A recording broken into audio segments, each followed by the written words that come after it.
Hello and welcome to the Life Diary channel. My name is Mikhailu, and today we have a story about two neighbors who lived side by side for years, never seeing each other as more than strangers sharing a hallway. If you enjoy real-life stories like this, please subscribe to the channel, like the video, and leave a comment. Your support means a lot. They lived just steps apart for years, sharing the same walls, but never truly seeing each other. Both were lonely in their own quiet way, convinced that life was already settled. Then one honest moment forced them to question everything they thought they understood about closeness and timing. Hello, my name is Mike. I'm 32 years old, and I work as an electrician. I live in a mid-sized apartment building on the edge of the city, nothing special. Concrete walls, narrow hallways, the kind of place where people come and go without really knowing each other. I've lived here for almost 6 years, long enough for routines to replace expectations. My days are simple. I wake up early, drink coffee while checking messages from clients, and spend most of my time fixing wiring in apartments, offices, and small shops. I like my job because it's predictable. Problems have causes. Causes have solutions. At the end of the day, the lights turn on, and that's that. People rarely thank you properly, but they notice when something doesn't work. I'm fine with that. Most evenings, I come home tired. I heat something quick, sit on the couch, and let the noise of the television fill the room. Silence can feel heavier than people think. I've learned how to live with it. Emma lives 2 doors down from me. I know this because I see her often, in the hallway, near the mailbox, sometimes on the stairs when the elevator is broken. She's 30, a dancer. I learned that early on, back when we first moved into the building around the same time. She mentioned rehearsals once while struggling with grocery bags, and that was enough information to stick. That's all she was to me for years.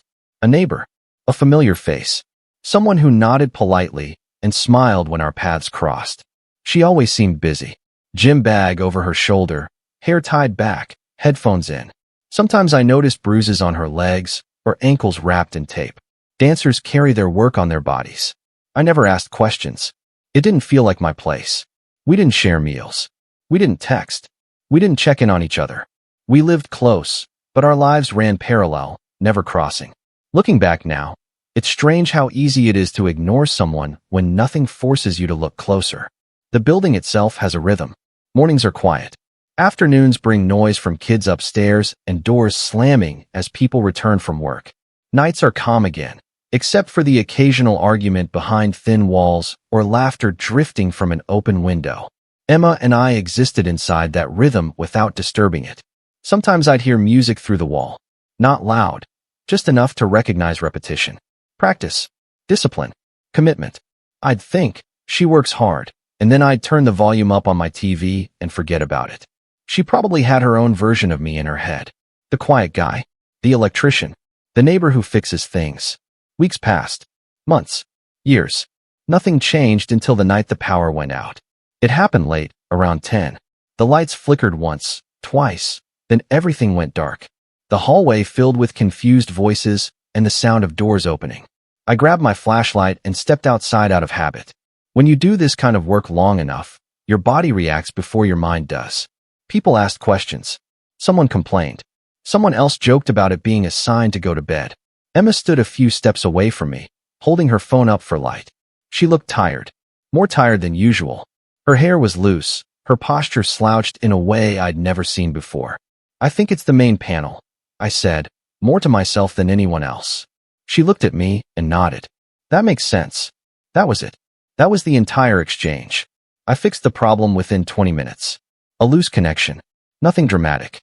When the lights came back on, people retreated into their apartments, satisfied and already forgetting the inconvenience. Emma stayed behind for a moment. Thanks, she said. I had a rehearsal early tomorrow. No problem, I replied. It's my job. She smiled briefly, then disappeared behind her door. I went back into my apartment and sat on the couch, the TV still off. For some reason, the silence felt different that night. Not heavier, just noticeable. The next few days went back to normal, or so I thought. I started noticing small things. Emma's door staying closed longer than usual. Her leaving late in the morning instead of early. One afternoon, I saw her sitting on the stairs, stretching her ankle, her face tight with frustration. I almost asked if she was okay. Almost. Instead, I nodded and walked past. That's how it had always been. That's how neighbors behave when they don't want to cross invisible lines. At least, that's what I told myself. That night, I lay in bed longer than usual, staring at the ceiling, listening to the quiet hum of electricity in the walls. I thought about how many years I'd lived here, how many people I'd passed without really seeing. I didn't think about Emma as a woman. I didn't think about her as someone I could care for. I thought about her the same way I thought about the building itself, familiar, constant, background noise in my life. I had no idea that this was about to change. At the time, she was still just my neighbor, and I was still just hers. The days after the power outage looked the same on the surface, but something in the routine had shifted. Not enough to name it, not enough to explain it to myself, but enough to notice.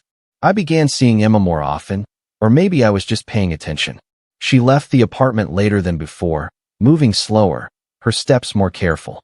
The gym bag was still there, but it looked heavier. Once, as she locked her door, I noticed a faint wince when she put weight on her right foot. "Morning," I said, holding the door for her. "Morning," she replied, adjusting her jacket. "Cold today. It'll warm up later," I said. She nodded. Hopefully. That was the entire conversation, but it stayed with me longer than it should have. At work, I found myself distracted in small, unfamiliar ways. I double-checked wiring I would normally trust at first glance. I missed a call from a regular client and didn't realize it until an hour later. When I noticed, I shook my head at myself and blamed lack of sleep. That night, I heard music through the wall again. Slower this time.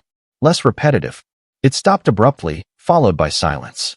No laughter, no phone calls, no voices. Just quiet. The next morning, I ran into Emma by the mailboxes. She was leaning against the wall, scrolling through her phone, her ankle wrapped tightly in beige tape. "You okay?" I asked before I had time to stop myself. She looked up, surprised. "Yeah, just a small injury. Doesn't look small." She smiled faintly. "Occupational hazard." I nodded. "If you need help with anything, let me know." The words felt strange coming out of my mouth, like I was offering something more than assistance, even though I wasn't. "Thanks," she said. "I appreciate it." That was new. Not the words themselves, but the way she said them. Slower. Direct. Over the next few days, our paths crossed more often. Sometimes intentionally, sometimes not. We started exchanging small pieces of information without realizing it. She learned my schedule because I always left at the same time. I learned hers because she no longer hid her exhaustion. One evening, I was carrying groceries upstairs when I heard her door open behind me. "Need a hand?" she asked. "I've got it," I said. She hesitated. "Are you sure?" I looked at the bags, then at her. "Actually, yeah. Thanks." We walked up together, side by side, not talking much. When we reached my floor, she handed me the last bag and paused. "I'm Emma, by the way," she said. I blinked. "I know." She laughed quietly. "Right? Of course you do. I'm Mike." "I know that too," she said, smiling. It was an unnecessary exchange, but somehow it mattered. Like we were officially acknowledging something that had always been there. After that, the building felt smaller. Not cramped, but familiar in a way it hadn't before. We started stopping for short conversations. Nothing deep. Nothing planned. "How was work?" "Long." "Same." Once, she asked what kind of jobs I liked most. I told her residential work because people were calmer at home. She said she preferred small stages to big theaters because mistakes felt more human there. Another time, she mentioned an upcoming audition and then stopped herself, as if worried she'd shared too much. "It's important," she said finally. "For me. I hope it goes well," I replied. She looked at me for a second longer than usual. "Thanks." The change was gradual. No dramatic moment. No realization. Just a slow awareness that I looked forward to these conversations. I didn't think of it as attraction. I thought of it as comfort. One afternoon, I came home earlier than usual. The hallway was quiet, the kind of quiet that makes you notice details. Emma was sitting on the stairs, her bag beside her, her ankle unwrapped, swollen and red. She tried to stand when she saw me and immediately sat back down. "Don't," I said automatically. She exhaled sharply. I shouldn't have pushed it. "Rehearsal?" She nodded. "Audition, actually. Tomorrow." "That bad?" She looked at her ankle, then back at me. "Bad enough." We sat there for a moment, neither of us speaking. I wasn't sure what to say, and she didn't seem to expect anything. "I can grab some ice," I said. That'd be nice, she replied, relief obvious in her voice. I went inside, returned with a bag of frozen vegetables wrapped in a towel, and handed it to her. She pressed it gently against her ankle and closed her eyes. Thanks, she said again. I hate asking for help. You didn't ask, I said. I offered. She smiled. This time, it reached her eyes. She didn't make the audition. I knew this because the next day, she didn't leave the apartment at all. Her door stayed closed. No music, no movement, just silence.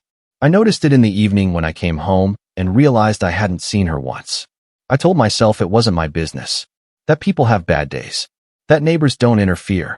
I stood in my kitchen for a long time, staring at the fridge, debating with myself over something that shouldn't have been complicated. Eventually, I took out some leftovers, heated them, and put them into a container. I grabbed a clean fork, hesitated, then knocked on her door. There was no answer at first. I was about to turn away when I heard footsteps. She opened the door slowly. Her eyes were red, not from crying hard, but from holding it in. I didn't mean to bother you, I said quickly. I just thought you might not feel like cooking. She looked at the container, then at me. For a moment, she didn't speak. Come in, she said quietly. Her apartment looked like mine in structure, but different in feeling. Shoes lined neatly by the door. Dance clothes folded on the chair. An ice pack on the table. She sat down and took the container from me. I didn't go, she said, as if continuing a conversation we'd already started. I figured. I hate that you figured. I get it. She ate slowly, not really tasting the food. After a while, she spoke again. I've spent my whole life focusing on one thing, she said. And when it doesn't work, I don't know who I am without it. I leaned back against the counter. I don't talk much about my work, I said. But I chose it because it made sense. It doesn't judge you. It either works or it doesn't. She looked at me. In relationships? I shrugged. They're less predictable. She nodded, thoughtful. We didn't stay long. I didn't want to overstep. When I left, she thanked me once more, softer than before. Back in my apartment, I sat in the dark, thinking about the way her voice had sounded, about how natural it felt to be there. For the first time in years, I wondered if I had been missing something. Not her specifically, just the idea that closeness could grow quietly, without warning. The next week unfolded slowly, as if time itself had decided not to rush anything. Emma stayed home more than usual. I knew because the music returned, softer, cautious, never lasting long. Practice without pressure. Or maybe practice with too much of it. We didn't talk every day. That would have felt unnatural.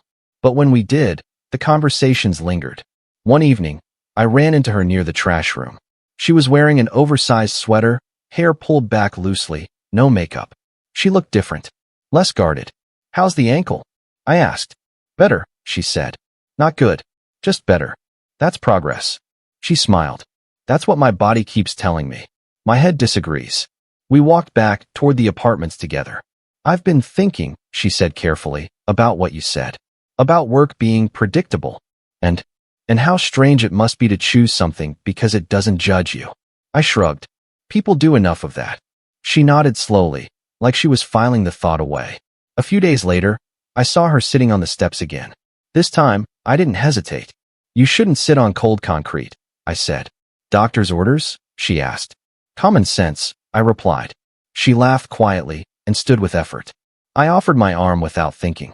She paused, then took it. That small contact felt heavier than it should have. Not intimate, just noticeable. Thanks, she said. From then on, helping each other became normal. Carrying bags, holding doors, waiting for the elevator together instead of taking the stairs.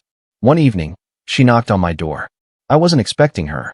I'd just gotten home, boots still on, jacket half off. Sorry, she said. I know it's late. It's fine, I replied. What's up? She held up her phone. My lamp stopped working. I thought it was the bulb, but it's not. I can take a look. Her apartment felt quieter this time. Less tension in the air. I fixed the lamp in minutes. Loose wire, I said. It happens. She leaned against the counter, watching me. You make everything sound easy. Electricity is easy, I said. Life isn't. She studied me for a moment. You don't talk about yourself much. I don't have much to say. That's not true, she replied. You just choose not to. I didn't argue. She wasn't wrong. She offered coffee. I accepted. We sat at her small table, cups between us, steam rising. The silence wasn't awkward. It felt earned. My mother keeps asking why I'm still alone, she said suddenly. I raised an eyebrow. And I don't have an answer that makes sense to her. Do you have one that makes sense to you? She thought about it. I think I kept telling myself there would be time later. I nodded. Later has a way of disappearing. She looked at me sharply. Is that why you're single? I hesitated. Not long, but enough. Partly, I said. I watched my parents exhaust each other. Love turned into obligation. I learned early that being alone felt safer. Safer doesn't always mean better, she said. No, I agreed. But it's quieter. She smiled sadly. I know what you mean. That night, after I left, I couldn't sleep. Not because of what she said, but because of how easily the words had come. How natural it felt to sit with her, talk with her, exist with her. I told myself not to read into it. The next few days tested that resolve. I saw her with another man outside the building. Tall, well-dressed, confident. He handed her a coffee. She laughed. I felt something tighten in my chest before I could stop it. It didn't make sense. I had no claim on her. No expectations. No agreement. Still, the feeling stayed.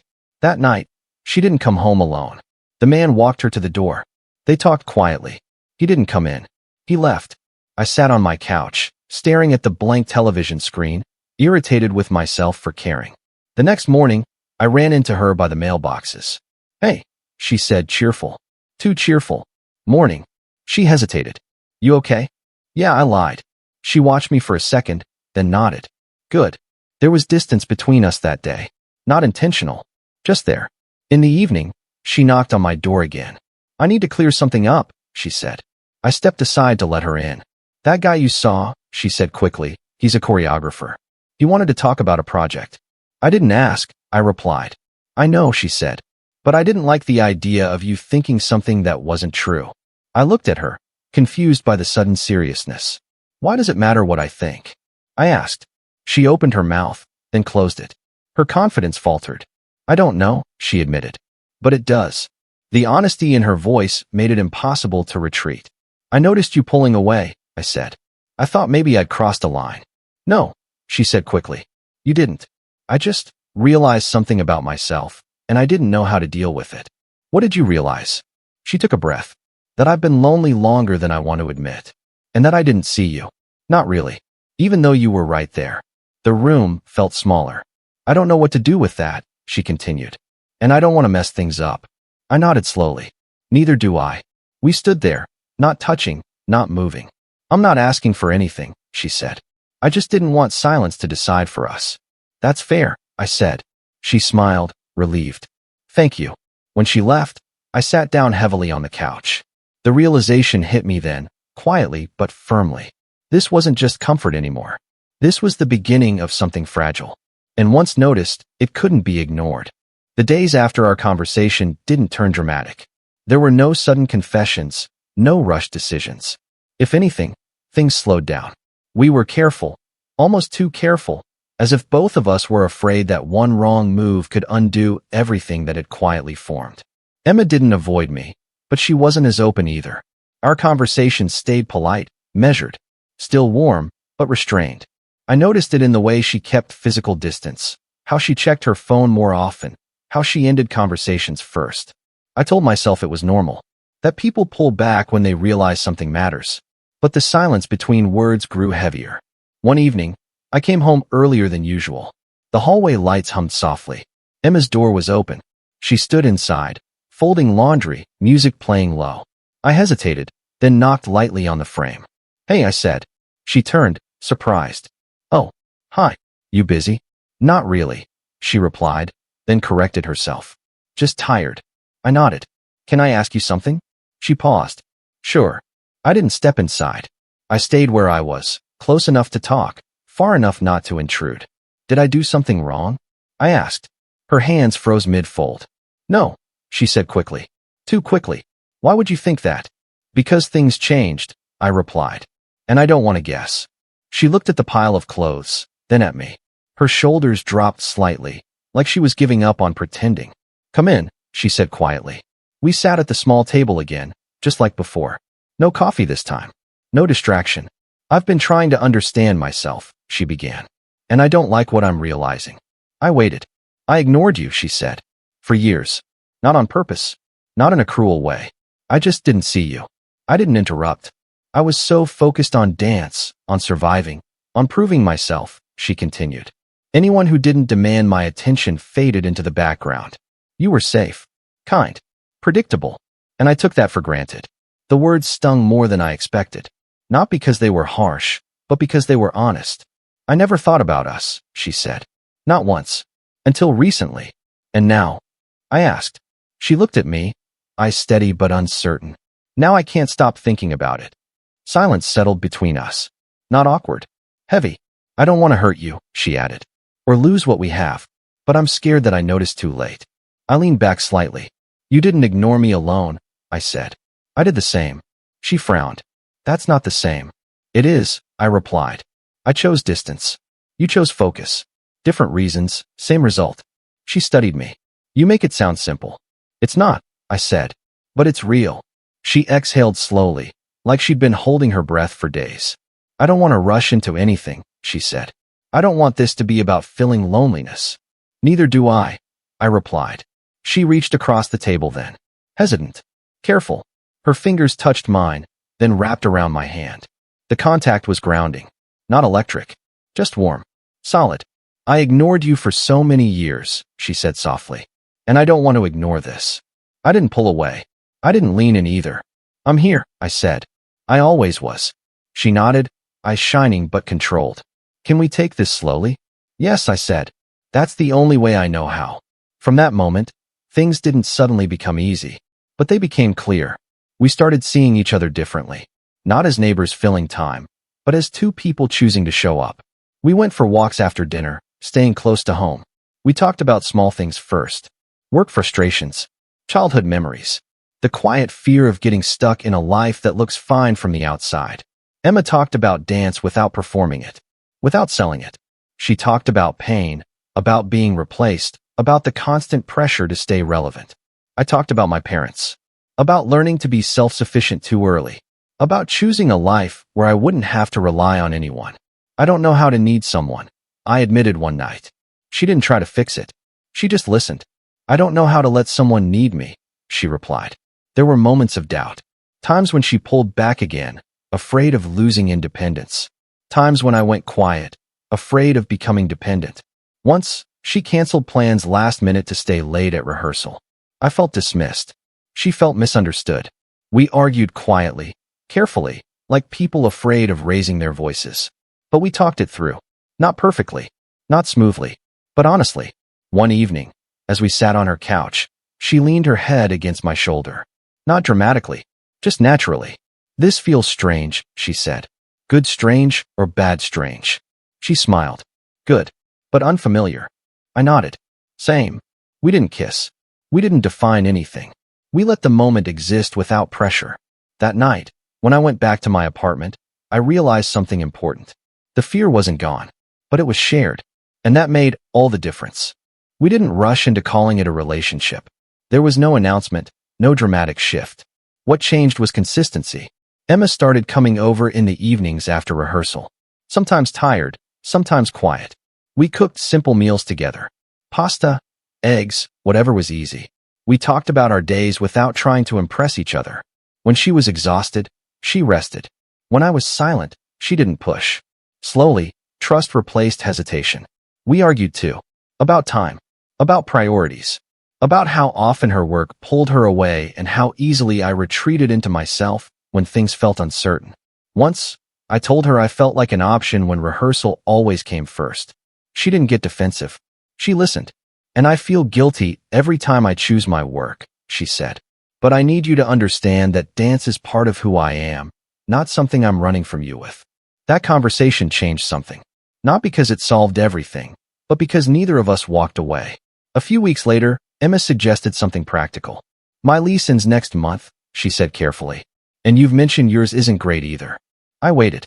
I'm not asking out of convenience, she continued. I just don't want to pretend we're not already building something. I thought about it longer than she probably expected. Not because I didn't want it, but because I wanted it to be right. Let's do it, I said finally. Not because it's easy. Because I choose you. We moved into a larger apartment nearby. Nothing fancy. just enough space to breathe. The first night there felt strange. Too quiet. Too open. Emma unpacked her dance shoes and placed them carefully by the door. I checked the outlets, fixed a loose switch, adjusted the lighting. Old habits. Later, as I worked on a ceiling light, she watched me from the couch. You know, she said, I spent years walking past you without seeing you. I looked down at her, and I spent years telling myself I didn't need anyone. She stood, walked over, and took my hand. Steady. Certain. We found each other when we were ready, she said. I nodded. That's enough for me. Life didn't suddenly become perfect. There were busy days, late nights, doubts that surfaced when stress took over. But there was also something solid underneath it all. We stopped feeling alone. One evening, after dinner, Emma leaned against me and smiled. I'm glad I finally saw you, she said. I turned off the light and pulled her close. So was I? Thank you for staying with this story until the end. Stories like this remind us how easy it is to walk past someone for years without truly seeing them, and how life sometimes gives us a second chance when we least expect it. What do you think about this story? Do you believe people can miss each other for years and still find real happiness later? Or do you think some moments are gone forever? If this story touched you, please subscribe to the Life Diary channel, leave a comment with your thoughts, and don't forget to like the video. Your support helps us share more real-life stories like this.